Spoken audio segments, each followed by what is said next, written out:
First time I've done that. Thank you, everyone. Welcome to today's meeting. Please note that this will be a live broadcast and it will be available to view on the Combined Authority YouTube channel. And as I've just not done, please use your microphone when speaking. Thank you very much. So item 1 today is apologies for any absence. Elizabeth, do we have any apologies this morning? No apologies. Thank you very much.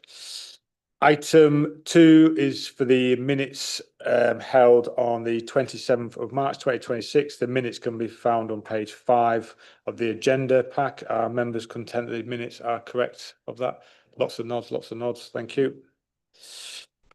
Item 3 is the declaration of interest. Any declarations of interest from any members? Lots of shakes of heads. Thank you. Item 4 is just for note, really, it's exclusion of the public. So just making members aware that the appendix to item 9, the local skills improvement plan, has not been disclosed publicly pending Secretary of State agreement. So therefore, if members are advised, if we want to go into deeper discussion on this, then we can vote to have exclusion of the public. But we've had a chat beforehand and people seem content with this okay so far, so we can get to that if we need to on item 9. Item 5 is public participation. We've received one member of the public wishing to speak today. Councillor Kevin Foss, if you'd like to come forward, you have 3 minutes. So whenever you're ready, just remember to use your microphone. Thank you, Councillor. Thank you, Mr. Mayor. I'd like to talk about the Mayor's strategy on housing. The Mayor's strategy lacks ambition. It lacks the mission to deliver significantly more housing than the commitments already required from the City of York and North Yorkshire councils. It lacks ambitions to increase affordable housing beyond the existing plan levels, and it lacks ambition to deliver the meaningful quality of social housing our area urgently needs. Speaking from the perspective of my division in Hipswell and Colburn and the wider Catterick Garrison, I have serious concerns. It is all well and good for the Mayor to talk about affordable housing, but in my division, it simply do not see enough homes that are truly affordable for local residents. Property prices range from around 150,000 for a basic 2-bedroom house to over 300,000 for four-bedroom property. In an area with limited employment opportunities, largely centred around MOD-related roles and retail, many of these homes remain out of reach for local families. What we urgently need is more socially rented and coastal homes that are genuinely affordable and supported by the right infrastructure. Increased social housing would not only help local families, would also reduce the pressure on private rents, which are currently beyond means for many of residents and are pushing some into food or fuel poverty. The development on the proposed scale requires serious action on infrastructure and early stage to avoid worsening existing problems. There are already plans to propose more than 1,400 new homes in and around Catterick Garrison, with more expected. Members may recall I presented a petition signed over 1,000 residents, raised concerns about provisions and congestion on the A6136, now part of the Key Road network. These concerns remain unresolved and continue to affect residents, businesses and the military community. At a recent meeting, the A613 congestion, arranged by the local MP and attended by myself, the leader in North Yorkshire Council, and facilitated by the Garrison Commander, the Combined Authority was invited but was not represented. I call on the Combined Authority to be more ambitious to deliver genuinely affordable homes, significantly more social housing, and the infrastructure that communities like Catterick Garrison only needs to recognise alongside the head of development. I sincerely hope the intention is to retain the current 40% real affordable and social housing requirements set out in the Richmondshire local plan and not reduce this to 25%, as doing so would significantly undermine our ability to meet the local housing needs. Finally, I would like to add my support to the Renters' Rights Act that comes into force today and hopefully improves rented availability for our residents. Thank you very much, Mr. Mayor. Thank you, Councillor Foster, for your question. I'll be honest, I don't really recognise the lack of ambition that you are referring to, we'll discuss this later on the agenda item when it comes up, but I target to build 60,000 new homes over the next 10 years, 25,000 of those which are generally affordable social homes is actually excess of the national government targets that were set out. And you'll also be aware that round 2 and round 3 of the Brownfield Housing Fund, since I've been responsible for the Brownfield housing, has only been on 100% affordable and social homes as well. Those national government targets represent the second largest increase in housing targets of all combined authorities across England, represented nearly 130% increase in the NPPF's local housing need. That was 5,461. So the 6,000 that we're planning on building a year is above the national targets that were set.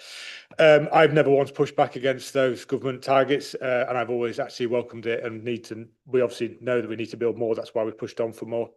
I believe this is an ambitious target because I'm ambitious, this government is ambitious, and people in our region need the homes that they are required, and that ambition reflects their needs.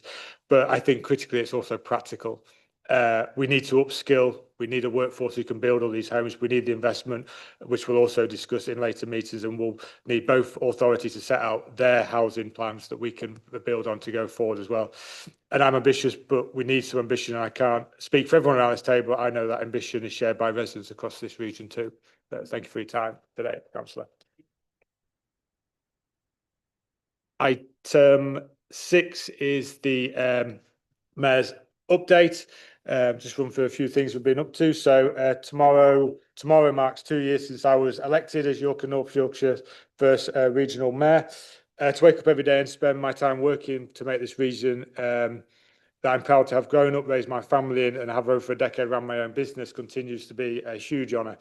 We have collectively managed to achieve in a relatively short space of time is nothing short of impressive. Taking decisions away from Whitehall and making them here has meant we have been able to channel millions and millions of pounds into our local priorities. Everyone and everywhere matters in our region, and that's why I put communities at the heart of everything we do when we are delivering. First and foremost, and above all else, under my leadership, this is an organisation that serves the people who call this region their home. We often hear from senior officers in these meetings, as we will too today, but behind every report is a team of dedicated, passionate officers, many of whom people around this table will never meet, but are integral to the success of this organisation and thus the success of this region. So I want to put on record, 2 years into the job, my huge thanks to members, officers in the CA and both local authorities and those organisations that work with us. I want to send my congratulations to York City Football Club for their fantastic season, securing promotion to National League 2. Needless to say, it was a nail-biting end, but a worthy promotion. The English Devolution and Community Empowerment Act gained royal assent earlier this week. This is a landmark moment for devolution, including for all of us will transition into a male strategic authority, noting the strategic, coordinating and convening roles that mayors will play. Last week, I met with Tresk in Thirsk to talk to them about their experience of our Get Exporting programme and the benefits this has brought to them. Businesses like them are crucial to our region's economy. Locally owned businesses employing talented local people and putting brand Yorkshire on the international map. I attended the Richmond Business Awards. Probably the first and last Labour politician to ever be invited to a business awards in Richmond. But it was a brilliant evening celebrating the talent and passion of businesses across Richmond and the wider area. And it was also great to be there to announce that my High Street Fund supported them with a further £150,000 to expand the tourism offer that our town has been able to pull together. Richmond really has been a great example of one of the lesser known objectives of the fund is that partnership building element, and it's formed a strong partnership which is united around a single vision for the town. So it's been brilliant to see the work going on there. Also, we announced further 27 high street projects as well from round 3, which I'll be able to go and visit over the coming months as well. Last week, we announced the 23 successful projects that will be funded through the men's mental health work. This piece of work is truly groundbreaking and it's been well received. And I want to thank all the organisations who are doing work day in, day out to make the lives of so many people across this region better. The Movement Activity and Sport Fund was also announced with 49 projects that have been funded through that. And again, these projects will be coming live over the next couple of months. So we'll be organising visits to show off this work and to show some of the organisations that have been funded. And the Natural Health Service, I've been able to visit the work that's happened in the Natural Health Service only last week, and the 10-week programme there that's been supporting people to with their mental health, anxiety, and other such challenges by using our great outdoors has been a brilliant programme to witness as well. Finally, many of you will be aware that Councillor Kilbane has stood down as Deputy Leader of York's Labour Group, Deputy Leader of the City of York Council, and following City of York Council's annual meeting will step down as my statutory Deputy Mayor. This is going to be Pete's last meeting with many of those hats on at least, so as much as he will hate this, I will just take this opportunity to thank him on behalf of the Combine Authority for his service to this organisation at such a pivotal time of the first 2 years, for his service to our region and for personal support he's shown me during my campaign and throughout my time as Mayor. You've been a great help and I'm incredibly grateful for everything you've done. And I've also read this morning that Councillor Dadd will also be standing down as Deputy Leader of North Yorkshire Council. And I'd like to thank you on behalf of the Combine Authority also for your service to our region and for your pivotal role in securing devolution for York and North Yorkshire. I thank you both sincerely for your service, and I'm sure the meetings will be slightly less lively with you two no longer present. Do members have any questions or comments they would like to raise at this point? Councillor Douglas. Thank you, Mayor. And I just wanted to comment on the fact that it's your 2-year anniversary tomorrow and the game-changing environment that we find ourselves now in York and North Yorkshire with a mayor and particularly you in place in that role and the combined authority working together on so many priorities and really delivering for our communities across the piece, and our engagement with government and all of the ambitions that we have, including housing, as you've outlined, for our people. So it has been a pleasure working with you on that, and congratulations on 2 years and everything you've delivered in that period. And I'd also like to echo the thanks to Councillor Dadd, and we will miss you. And also Councillor Kilbane, and amazing work, and it has really been a joy. It's not always smooth, but I think that we will all agree that we've had a productive relationship to this point in time, and I'm sure we will continue that with new people that come onto the board. So thank you for everything that all of you have done. Thank you, Councillor Douglas. Any more? Would you like to come in? Councillor, just to echo what Claire's said about Pete and Gareth. Excellent. Thank you. Thank you, everyone. Item 7 is the housing growth strategy. This is a report by Director of Resource Andrew Lehman, the Head of Strategy, Policy and Planning, is going to introduce this report. Thank you, Andrew. Thank you for that promotion. Okay, so the purpose of this report is to seek approval of the housing growth strategy. This has been a collaborative piece of work developed over the last 6 months with many stakeholders and closely with the 2 local authorities, the National Park Authorities, the York and North Yorkshire Housing Partnership, just to name a few, and also developed a lot through the Strategic Place Partnership with Homes England. Its primary role is to set out how we can address the challenges we face in York and North Yorkshire around delivering more homes and addressing the issues of affordable housing. And to achieve that, it sets the ambition of 60,000 new homes in the next 10 years, of which, and I think one of the things that's come through consultation is at least 25,000 will be affordable. So we don't want to get lower than that figure in context to how we're developing the strategy.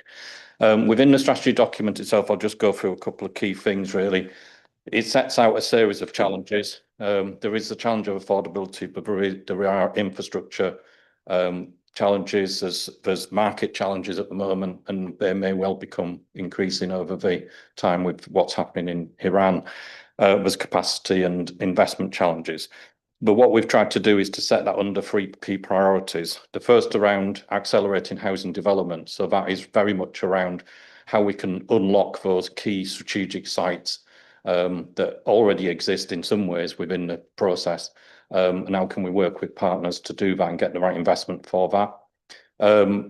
I think critical is ensuring that we get the right homes in the right places, and that is through a strong planning system. We want to work very closely with the local planning process as it goes through both North Yorkshire and York and the 2 national parks, but also through our strategic development strategy that will start to be developed fairly shortly. Making the best use of public assets, of which we've got quite a lot of assets across the patch, and also building that capacity of the sector in some ways, and particularly engaging with people like our SME builders. The second priority is around increasing affordable housing. So we work very closely with the York and North Yorkshire Partnership, which is a collection of 20 something, sorry, can't remember how many, about 23 housing associations or registered providers. And we work with them closely on developing an affordable housing pipeline. Would secure investment, so we need to be looking at how we can attract more funding in either through Homes England, the government, and private investment, and how we can actually start to look at some innovative ways to develop that further. But also there's critically a challenge around the capacity of the sector to deliver that level of homes, and that's something that we need to be thinking, looking at and addressing. And then finally on the priorities is deliver warm and efficient homes. So coming to this CA meeting in July will be the final retrofit strategy. We're working very closely with how we can develop that into warm homes programs, and developing those further, but also building on the work that we've already done in setting a York and North Yorkshire affordable housing standard. So those are the key priorities. The recommendation is to agree to that housing growth strategy, and then obviously we will work with partners to deliver on that. Thank you very much, Matt.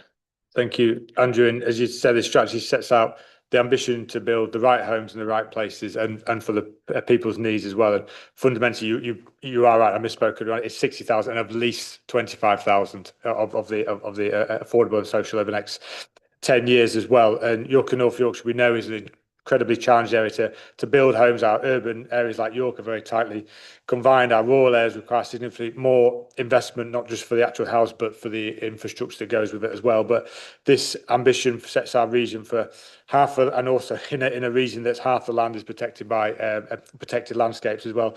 This adds additional challenges, but all that means that residents where they live now or move here in the future will have access to the most pristine countryside in the world, and also the opportunity to live in this region as well. I think something that's really transformed the work we've been able to do around housing recently as well is having that strategic place partnership with Homes England, which has been able to give us a much stronger engagement and conversation with Homes England about how we're going to unlock some of these challenging sites we have as well.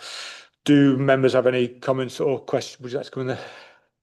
Councillors? Yeah, thank you, Mr. Mayor. I mean, I'd like to thank Andrew, first of all, for the clear introduction that he's given us this morning. I mean, we all know that housing and all the issues with housing are hugely important to the people that we represent, and we really have an opportunity to make improvements. I mean, we've looked at this strategy a few times now. I think the summary is a very good précis of it. I've only got one question under that. I understand that this went to the MCA scrutiny committee. Was it this week even? It might have been. Anyway, it's recent. Did the scrutiny committee endorse the strategy? It went to the Overview and Scrutiny Committee about a month or so ago, directly to the meeting, and we had a discussion with the Overview and Scrutiny. There was quite a number of questions came back and challenges. They were generally in agreement with the principles of the strategy.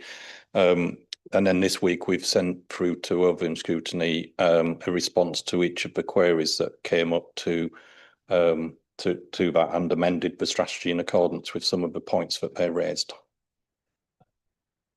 So I'm very happy to endorse it, knowing that scrutiny have actually had a good look at it and appear to be in favour of it. Thank you. Thank you, councillors. So let's come in there. Councillor Douglas. Thank you, Mayor.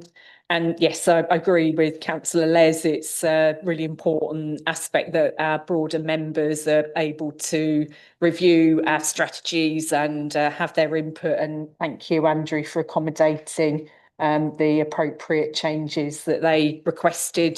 They bring a wealth of experience that can really help us all move forward collectively, which is very valued. But as far as the strategy goes, I'm really, really pleased to see this coming through. It's hugely important for our region, and obviously I speak in this capacity for York.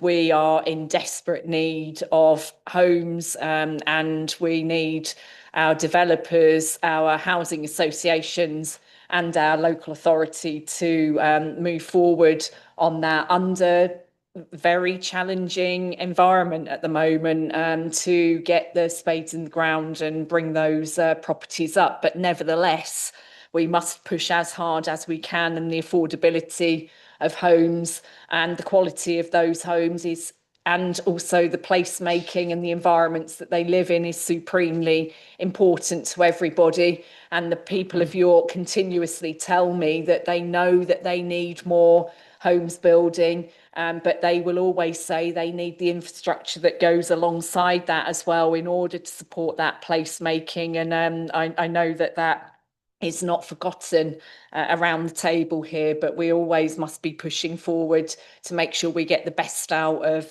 housing development that we possibly can for the people that need those homes now, but also the residents and families, the occupants of the future. So I'm very much in support of this, and really value the 40% affordable commitment as well. I think that's really very strong. So thank you for that.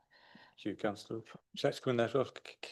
Yeah, just briefly, Mayor, if I may, I don't want to repeat the points that have already been said, but I just want to make sure there is no confusion of the points that were made by Councillor Foster in the public participation. So in terms of the need for affordable homes, I think I'm not brilliant at maths, but I think 25,000 out of 60,000 is about 41%, which is double the statutory, well, more than double the statutory requirement. So I'm not entirely sure where he's getting his figures from on that one. And in terms of ambition, it's not just about setting a number.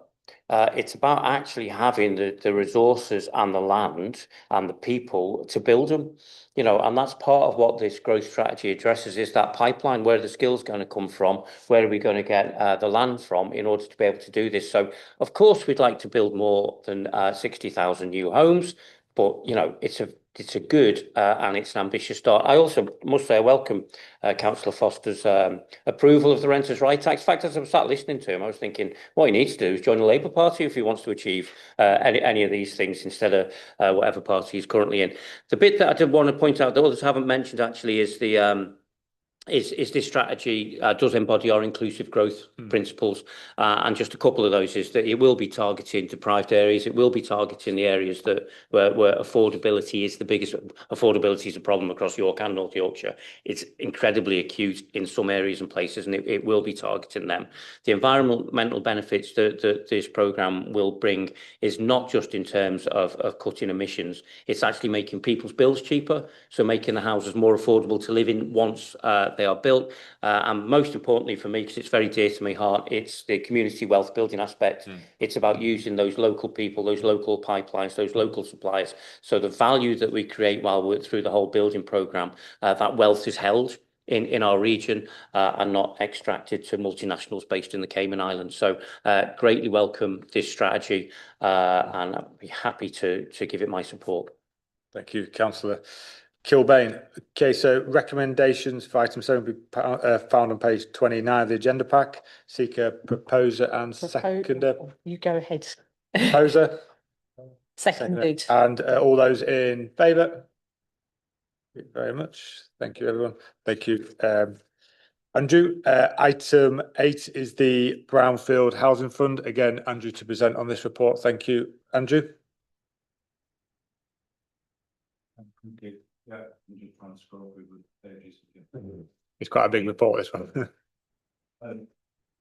Thank you, Mayor. So the purpose of this report really is to consider the government's recent announcement to us that further brownfield housing funding will be provided to York and North Yorkshire. This is set at 17.8 million currently in terms of the allocation that they've made to us. So a little bit of background really is that the current scheme we've got on the brownfield funding is 2 tranches of funding. There was a first tranche of 12.7 million and a second of 7.3 million with some additional funding supported by the Mayoral Investment Fund to allow over programming, or in fact over delivery, if you want to look at it that way. Currently, we've got 24 projects that are all contracted, ready for delivery and delivering 1,385 new homes, of which many, as it sets out in the report, are affordable. In terms of the new funding, this is really an extension of the current Brownfield Housing Fund. The scheme with the additions really that there's a higher intervention rate. The original intervention rates were around £14,000 per home. It's raised to £30,000 per home, and I think that's partly to do with some of the pushing that we've made as a combined authority to address some of the issues, particularly around rural housing, which is costs more, but also an additional time frame of 4 years for delivery. So the report is primarily just to accept that funding so we can get on and start delivering the next round of brownfield funding. So thank you, Mayor. Thank you, Andrew, for that. And as I say, it's vital, obviously, funding for our region, and welcome the commitment from government to support our regional ambitions that we've already discussed just now in the previous agenda item, and the 17.8 million extra of brownfield housing. And since I was elected, as stated earlier on, every penny of brownfield housing has gone to fund and support social and affordable housing projects, and long may that work carry on. And just to touch on one point there, Andrew, in particular, I think that's the power of having a combined authority and a mayor, is that intervention rate that might seem arbitrary, but actually for us in an area where building truly affordable homes is incredibly challenging and expensive, to take that from £14,000 to £30,000 really shows how bringing decisions into region outside of Whitehall really makes that massive difference, because currently on where it was before, we would have struggled to hit those kind of targets. So having that more than doubled increase is huge. And again, with the SPP and the with Homes England that we've got as well, and also having the affordable homes standard as well, which we've been able to introduce in York and North Yorkshire, something that we should all be incredibly proud of. I know I am as well. So again, once again, showing the ambition to not only build the homes, but the truly affordable and social homes, and of the right quality in the right place across York and North Yorkshire is what I'm about. So thank you for the work on this, Andrew. I know this has not been an easy piece of work at all. Any comments or questions for Andrew on item 8 of the Brownfield Housing Funding? Would that come in there, councillors? Thank you, Mr. Mayor. I mean, as a housing portfolio holder, I had a good discussion with Andrew and other officers yesterday. And the recommendation essentially is just carry on doing more of the same. So it's quite an easy recommendation to accept then, isn't it? And let's just move on. But we did also discuss about where we might be going in the future.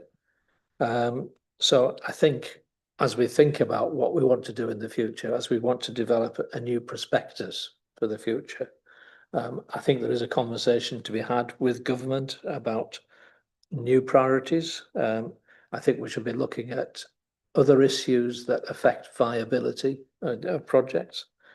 I think we should be looking at whether there's a role for privately owned sites to be brought into the mix, and also within that mix whether there should be mixed tenure. You know, it shouldn't just be affordable. You may actually need to have some houses for sale, which then help to sweeten a deal to actually get more deals across the table. And if those are our local priorities, we should be saying that to government, and hopefully with this new spirit of devolution, they should be allowing us to actually develop those ideas going forward.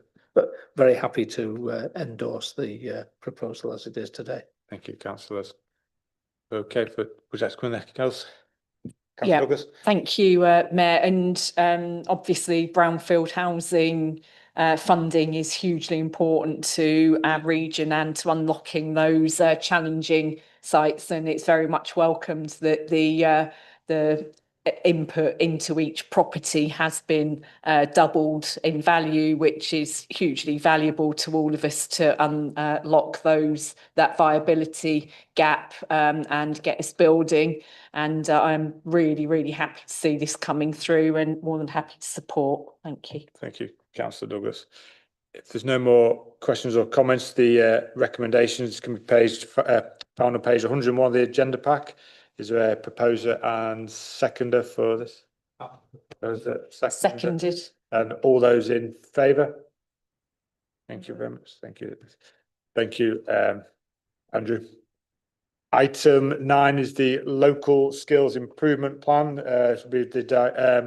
From Lee, the head of skills education and employment, is going to introduce this report. Thank you, Lee.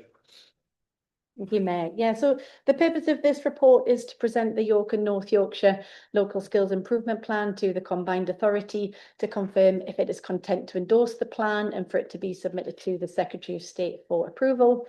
So government commission employer representative bodies to develop local skills improvement plans which are aimed at enhancing the local skills system and improving the strategic engagement between employers and the post-16 education and skills system to better meet local needs.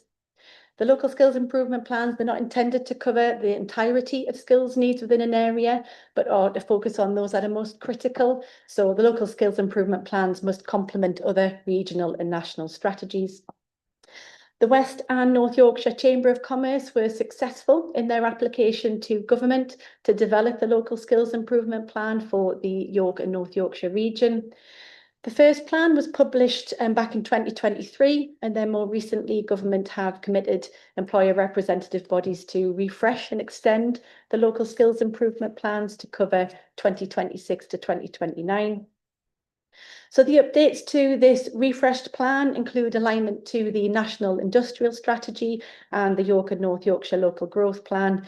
And so it prioritises our competitive advantage sectors and sectors with significant employment for our region. Leadership and management, digital and transferable employability skills are also prioritised as an enabler across all sectors of the economy. So the development of the plan, it's included significant employer engagement, stakeholder contribution, and has been overseen by a steering group comprising employers, providers, the Combined Authority, local authorities, and other key partners. And it's designed to provide a framework for coordination, investment, and focused delivery across the region, and it will be supported by a delivery roadmap over the next 3 years. And then in devolved areas, statutory guidance sets out that the employer representative body and the Combined Authority must both confirm that they are content with the plan before it's submitted to the Secretary of State for approval. Therefore, as set out in the report, the Combined Authority is recommended to endorse this refreshed York and North Yorkshire Local Skills Improvement Plan to cover 2026 to 2029 and to confirm it is content for the Local Skills Improvement Plan to be submitted to the Secretary of State for approval. Thank you, Mayor. Thank you, Lee. And obviously this is a huge area of work for us. We're obviously now responsible for investing over £80 million to help more people into work, stay in work, or gain valuable skills and knowledge for their future careers. And businesses need that assurance that we are invested in those skills, so there is that workforce there for them. And I'd like to thank the Chamber for their work in producing this plan. However, government have set out in the Devolution Act that male strategic authorities are supposed to be exactly that, the region's strategic body, coordinate investment across multiple funds to drive forward the region's priorities. So I will be writing to government to set out my position that any further LSIP should be produced by the strategic authority to ensure alignment across the various strategies that we are required to produce also. Katie is here from the Chamber as well, so if people do have any questions or comments they would like to bring forward on this as well, then please do so if anyone has any questions or comments for them. Councillor Kilbane. So thank you, Mayor, and I'd like to thank Katie and the Chamber for all of their work on this, and of course Lee and the team at the Combined Authority. This really also builds on a great deal of work that's been done by stakeholders in this sector over years and years now. So this comes from the local skills improvement plans that were brought forward by the local authorities and the engagement of all of the colleges and stakeholders from business. So there's an awful lot of engagement and intelligence has gone into this work. And I think a really good example of that and how this sector is thriving in our region was we recently went to Askham Bryan College, Mayor, and you yourself was there and gave a glorious speech, if I may say so. And the work that they're doing as they presented their strategic vision for the future cannot be underestimated in terms of the food and farming sector, the advancements that they're making and the skills that young people and some older people that are learning. So what they particularly specialise in is inclusive education. So they take scores and scores of people every year who have little or no qualifications and get them to a level 3 and a future career and a secure life and secure employment. The sector's not going to go away. And that a lot of that is based upon the support across the local authorities and through the strategies that we're devolving. And I think you could pick examples from all of our priority and supported sectors that would illustrate that. We've got great opportunity here. We've got great people here. We've got great employers and educational establishments here. So very pleased to endorse this plan. And, you know, as you say, Mayor, let's get on with it. Thank you, Councillor Kilbane. Any more comments or questions, or we can move into the recommendations can be found on page 108 of the agenda pack. To seek a proposer and seconder, and all those in favour? Thank you, everyone. Thank you, Lee, and thank you, Kate, for that as well. Item 10 is the investment events programme. This will be presented by David Ryden. David, thank you very much. The purpose of this report is to provide an update on progress made in establishing the investment events function following approval of £1 million from Mayoral Investment Funding back in September 2025 to fund 3 years of activity. Since then, work has focused on building capacity, establishing the Regional Events Alliance, and developing a clearer investment narrative and forward programme for 2026 as listed in Report Appendix A. The proposed approach is to move from individual events to a coordinated regional programme combining strategically significant events with broader sector and partnership-led activity, supported by ambitious, consistent regional messaging and delivery. The next phase is delivery with regional partners, with learnings from 2026 programme informing future proposals for 2027. Members are asked to endorse the proposed approach and note the progress made.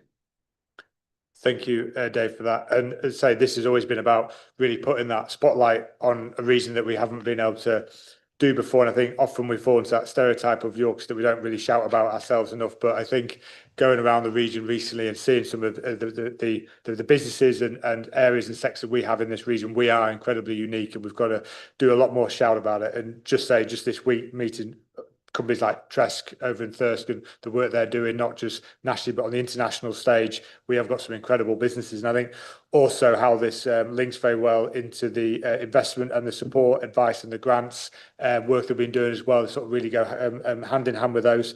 And obviously in a couple of weeks' time, we'll have a strong presence at UK Reef, which I think had 17,000 visitors there last year. We'll have a really strong presence there. At the Great Yorkshire Show, we'll be there as well for the 4 days of the show there. And obviously promoting York's status at the City of Media Arts. This fund has got a great opportunity to really showcase our region and really shout about it in that coordinated way. This is not one-off random things. This is aligned into what we're looking to do in wider programmes as well. So thank you for all your work you've done on this as well, David, and other members. Do members have any comments or questions on this paper at all? Are we okie dokie? Yeah, okay. Recommendations can be found on page 168 of the agenda pack. There's a proposer and seconder for this. Proposed. Proposer and seconder. And all those in favour? Thank you very much. Thank you, David, for that. Item 11 is the forward plan, which will be presented by Paul Clark today. Thank you, Mayor. This shouldn't take long. Members have the most recent published version of the forward plan in the pack. One slight amendment to make is that the retrofit item scheduled for June will be now scheduled for July. Thank you. Paul, members have any questions or comments, or are they happy just to note this is a forward plan? Happy just to note, everyone? Noted. Yeah, thank you. Yep. A lot of head shaking. Thank you. Head nodding even, not shaking. Thank you, Paul. Item 12, any urgent business, or we all? No? Okay. So thank you, everyone. And the next scheduled meeting will be our annual meeting on Friday, the 5th of June, 2026 at 10:30 in County Hall, Northallerton. Thank you, everyone. Thank you. Thank you, officers.